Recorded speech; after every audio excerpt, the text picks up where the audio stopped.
Mes chers amis, bonjour.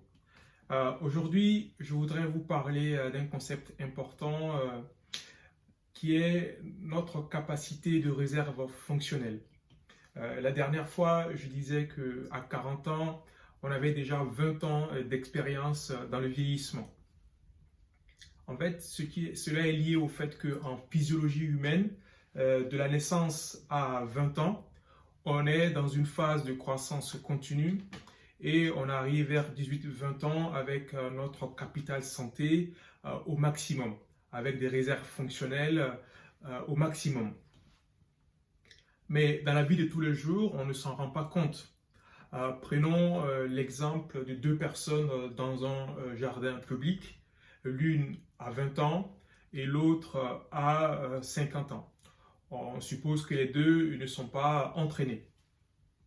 Si les deux commencent à faire une balade tranquille dans le jardin, on ne verra absolument pas de différence.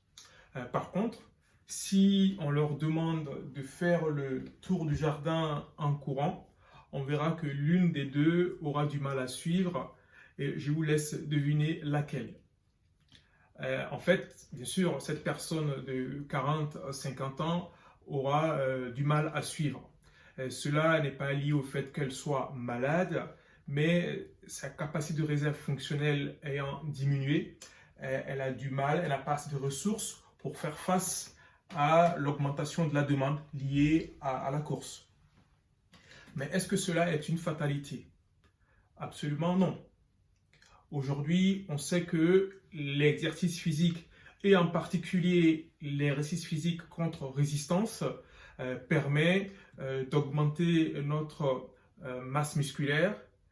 Bien sûr, l'idée n'est pas de devenir un bodybuilder, mais vous le savez, après 40 ans, la masse musculaire diminue de façon physiologique, de même que la capacité de réserve fonctionnelle.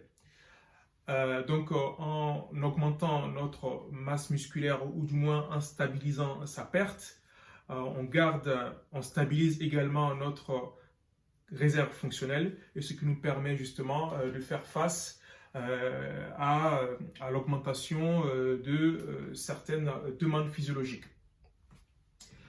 Voilà, donc très important, l'exercice physique contre résistance, mais bien entendu, il y a des précautions à prendre. Si vous avez 40 voire plus, il faut vraiment s'assurer auprès de votre médecin traitant que vous n'avez pas de contre-indication médicale à la pratique de ce type de sport.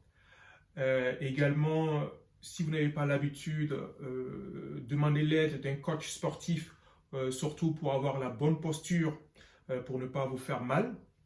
Et également adapter la charge musculaire à votre âge, à votre poids et à votre sexe. Voilà. Donc, c'est vraiment une bonne stratégie de longévité, l'exercice physique contre résistance, qui permet d'augmenter notre capacité de réserve fonctionnelle. Voilà. Donc, en attendant de vous retrouver dans les semaines qui viennent pour un masterclass sur la longévité en bonne santé, je vous souhaite une bonne santé et prenez soin de vous.